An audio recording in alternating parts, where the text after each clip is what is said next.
আসসালামু আলাইকুম। ওয়ালাইকুম আসসালাম ওয়া রাহমাতুল্লাহি ওয়া বারাকাতুহু। চাচা কেমন আছেন? আলহামদুলিল্লাহ, আল্লাহ ভালোই রেখেছে।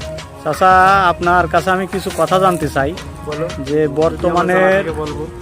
বর্তমানের যে প্রেক্ষাপটের যে অবস্থা, যে আপনার জামায়াতের কর্মীরা, আপনার আছে বিভিন্ন এমপি মহোদয়রা যেভাবে ধর্ষণ চালাচ্ছে।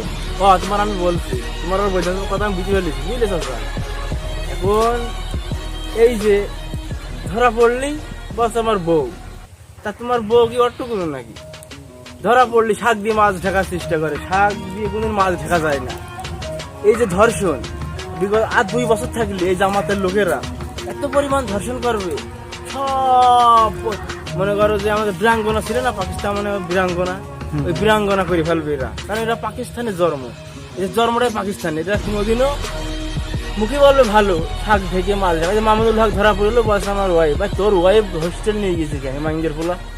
তোর ওয়াইফ তোর বাসায় নিয়ে যা, বাসায় নিয়ে গিয়ে ফুর্তি কর। আর যাই মনে কর ধরা পড়িস আর বলিস আমাদের নবী রাসূলরা ঘুরেছে, শাল আর মাহিঙ্গের ফুলা নবী রাসূল টানিস কেন? তোরা যেটা করছিস সেটার কথা বল। তোরা ধর্ষণ করছিস, তোরা মসজিদে ধর্ষণ করছিস, তোরা ইমামের গিরি করতে গিয়ে মসজিদে গিয়ে বলাৎকার করছিস। প্রতিদিন নিউজ খুললি এই অবস্থা।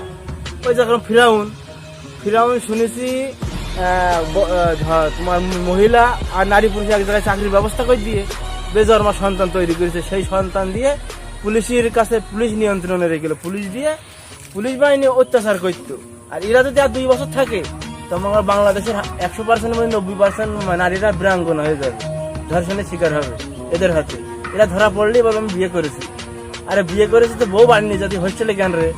বুঝিসনি? এদের কাজ এদের এই অন্য কাজ ছাড়া এদের ডিম মাংস এটা ওটা খাচ্ছে বসে বসে, আর ডানটা মোটা করে এই ধর্ষণ করছে। তা আমি এই ধর্ষণের তীব্র নিন্দা জানাই। আর ধর্ষণ যে করবে প্রকাশ্য দিবালোপে তার ফাঁসি চাই, সেই নিয়ে তার মেরে ফেল দেবো।